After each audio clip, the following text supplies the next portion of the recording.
வணக்கம் மக்களே, யூஆர் வாட்சிங் the not cinema with me Divya. Recent டைம்ல வந்து பார்த்தீங்கன்னா, இசைஞானி இளையராஜாவோட சாங் கான்ட்ரோவர்சி இஷ்யூ அப்படின்றது அவருக்கு மிகப்பெரிய ஒரு கெட்ட பேரை வாங்கி கொடுத்துருக்கு அப்படின்னே சொல்லலாம். இந்த விஷயத்தை பத்தி பத்திரிகையாளர் பிஸ்மி வந்து அவரோட கருத்தை சொல்லியிருக்காரு. அதுல என்ன சொல்லியிருக்காருன்னு வந்து பார்த்தீங்கன்னா, பொதுவாகவே வந்து வயசு ஆக ஆக பக்குவம் வந்து அதிகமாயிட்டே போகும். காசு மேல இருக்கக்கூடிய ஆசை வந்து குறைஞ்சிக்கிட்டே வரும். ஆனா இளையராஜாவை பொறுத்த வரைக்கும் இந்த விஷயத்துல அப்படியே உல்டாவா இருக்கு. வயசு ஆக ஆக அவருக்கு காசு மேல இருக்க ஆசை வந்து பாத்தீங்கன்னா அதிகமாயிட்டே போகுது. அதனாலதான் இன்னும் கூலி படம் ரிலீஸே ஆகல. அதுக்கு முன்னாடியே அந்த படத்துல வந்து என்னோட பாட்டை யூஸ் பண்ணிட்டாங்க அப்படின்ற மாதிரி எல்லாம் வந்து நோட்டீஸ் அனுப்புறாரு.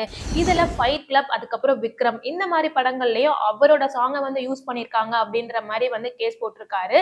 இதுல ஃபைட் கிளப் படத்துல கூட ஒத்துக்கலாம். பட் விக்ரம் படத்துல வந்து பாத்தீங்கன்னா இவரோட சாங்கை யூஸ் பண்ணக்கூடாது அப்படின்ற மாதிரி சொல்லியிருக்காரு. அதுக்கு அவருக்கு என்ன உரிமை இருக்கு அப்படின்ற மாதிரி கேட்டிருக்காங்க. இதுல 90ஸ்ல ரிலீஸ் ஆன விக்ரம் படத்தை ப்ரொடியூஸ் பண்ணதும் கமல் சார் தான். அதே மாதிரி இப்ப ரிலீஸ் ஆன விக்ரம் படத்தையும் ப்ரொடியூஸ் பண்ணது கமல் சார் தான். சோ ஆஸ் அ ப்ரொடியூசரா அவருக்கு எல்லா ரைட்ஸுமே இருக்கு இந்த பாட்டை யூஸ் பண்ண. ஆனா அவர்கிட்ட இருந்தும் வந்து பாத்தீங்கன்னா சில சலுகைகளை எதிர்பார்க்கிறாரு இளையராஜா.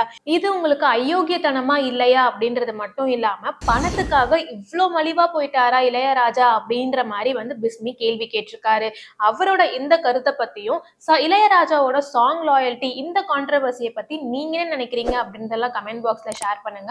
இந்த மாதிரி ரெகுலரான அப்டேட்ஸ்க்கு மறக்காம இந்த வீடியோக்கு ஒரு லைக்கை தட்டி விட்டு என்ன சினிமா சப்ஸ்கிரைப் பண்ணுங்க.